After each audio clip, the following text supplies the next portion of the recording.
Hi everyone, it's Mario here. Today we are with Peter.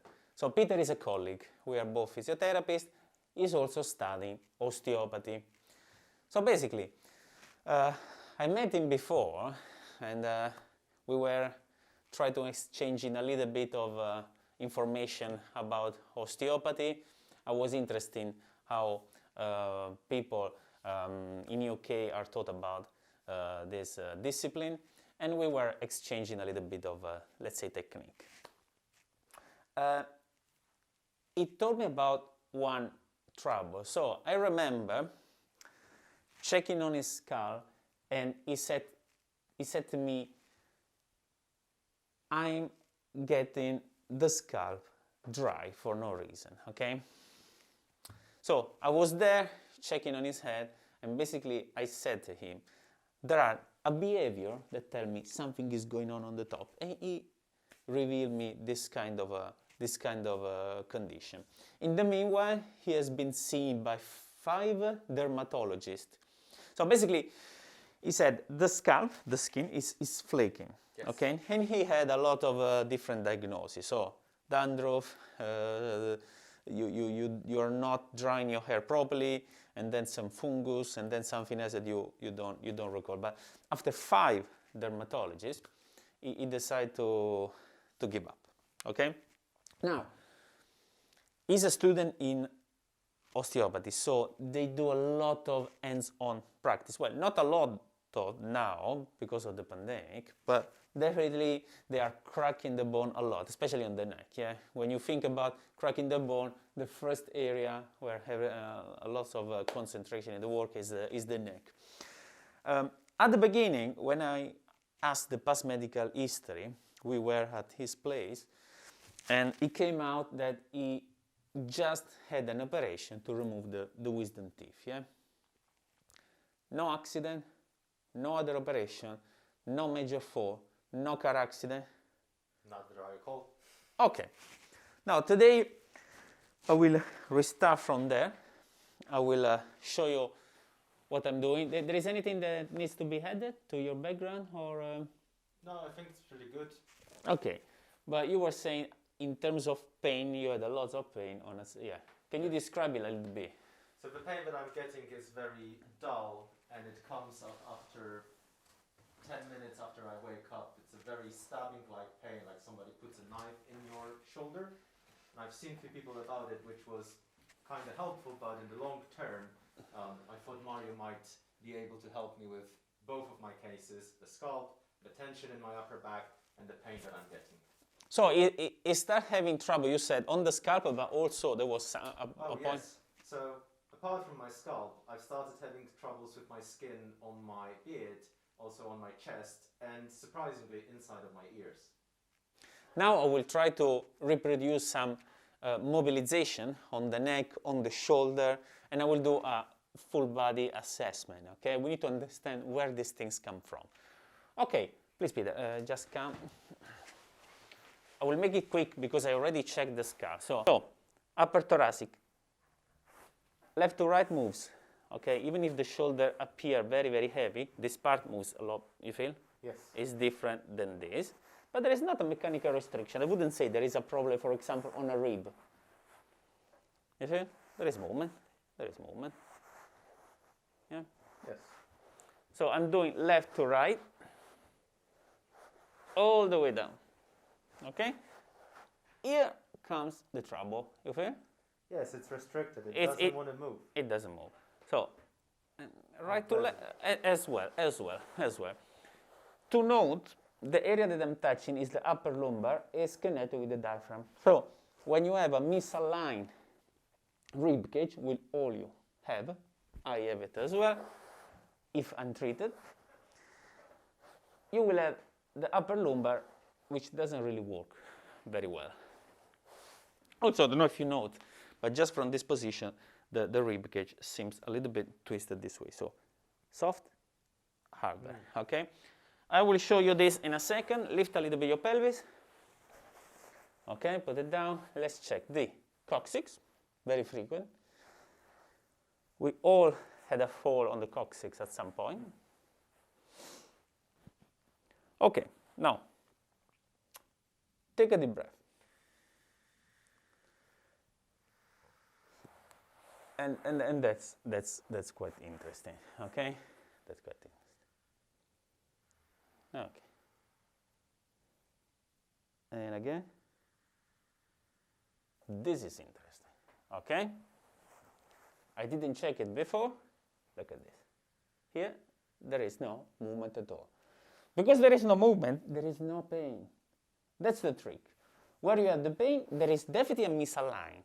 There is a loss of range. I mean, even people who have a pain on the shoulder, I can do this. If you compare the shoulder with the other one, if you do some passive test, you will tell there is a difference. And the difference causes dislocation, causes pain over the time. Okay? Here, there is no movement. I mean, look at this. This is the sacrum. Now, how do I show you the sacrum? I can't. I mean, I definitely can. Okay? Instead of shifting, okay? So wherever I touch, if I grab here, the spine, you need to imagine the spine is moving this way. Here, when I do this, there is no movement. Okay? The pelvis readapt, but it's like if there is a fulcrum in the middle which doesn't slide left and right. Okay? Tell me about the sacrum. You don't know. Possibly bad manipulations at a course. I doubt Okay. for the sacrum. I can understand the top because there is more flexibility. The sacrum is quite solid. Did you have any injury on the leg? Not that I can recall. Not that you can recall. It doesn't extend. I mean, it doesn't extend. You can see even the posture of the leg is wrong. The knee should be like that, completely flat and touching the bed. This one as well. Different. Yeah? Yeah? You feel the difference, yeah? Now, if you go on the patella or kneecap and you move it, okay, there is kind of movement. Look at this, huh? Harder. So, here there is the kneecap. Left to right, poor movement. Right to left. You feel, yeah? Yes. It's a lot of movement. Now, if you grab the muscle, soft, hard, soft, hard. Why? Because there is a misalignment. So even when you have a pain on the knee, which may be one of its trouble in the future, the body is already preparing for the next trouble. Okay? Again, I'm not saying there is a trouble on the neck, okay?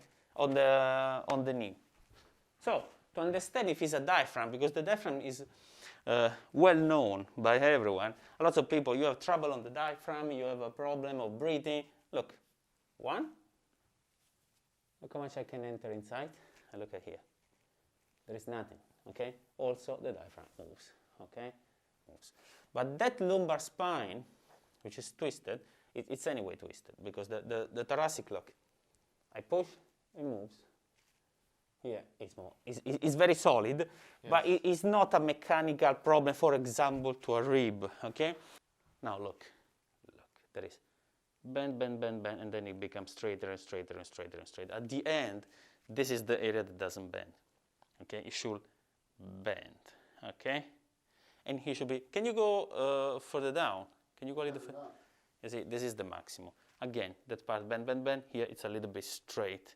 So he's using a lot the muscle here to compensate. Okay? Perfect. You can return back to the neck. So, 1 and 2. You can definitely not tell that there is a problem here. Okay? If with your neck you can do something like that, but especially the extension. So you go underneath and you extend the neck. I mean, look, this is a rare mobility of the neck. So the neck moves very well. Moves well. The thoracic, look, I will never be able to do this with 95% of you watching this video. If I want to try to explain the patient a little bit better, I can ask him to lie on his front, and I do the same thing. So I push.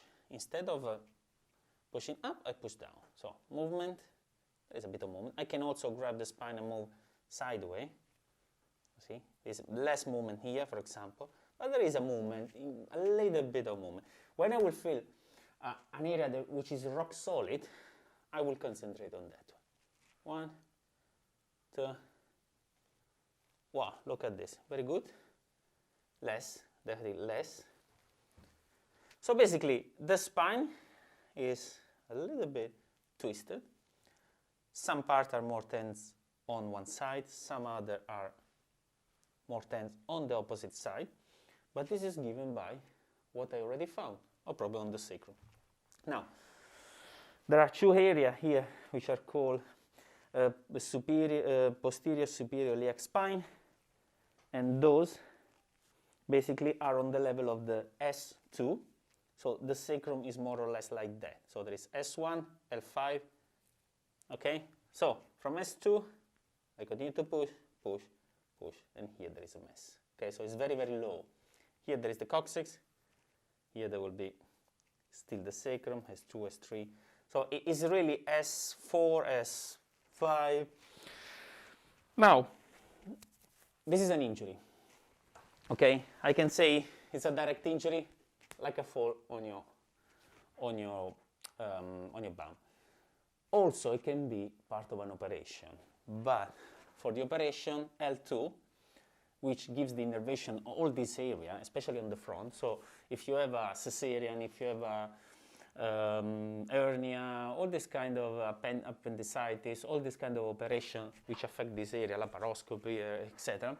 The lumbar spine, the upper lumbar spine, it won't move like that. It will be way more restricted. But anyway, it's worth asking, do you have an operation on the pelvis? No. What do I usually do? And basically, this is the spine center, okay? I am like this. I am like this. I'm trying to find a position of ease up and down. I move left and right. I move up and down. And then I stay there until all the tissue releases. So now, if I do this, there is a clear impression that the pelvis slides rather than twist. Okay? Before it was twisting because there was this area in the middle. Yeah, what do you think? Yeah. Okay. More mobile. Now, the important is that whatever I do, it needs to be a change, but not there, not only there, everywhere. Because the body is connected, and if you find a spot which is frequently connected with an injury you had probably tens of years ago, decades ago, you fix the problem, okay? Now, this is the spine. I tell you what is my impression of the spine. It's a lot more solid. So before there was a lot of mobility on one way and little on the other. Now it's more solid. Okay. Because the symptom is anyway on the top, obviously I need to feel a difference on the top. Okay? Okay? And the difference needs to be an equal flexibility, right and left of the spine.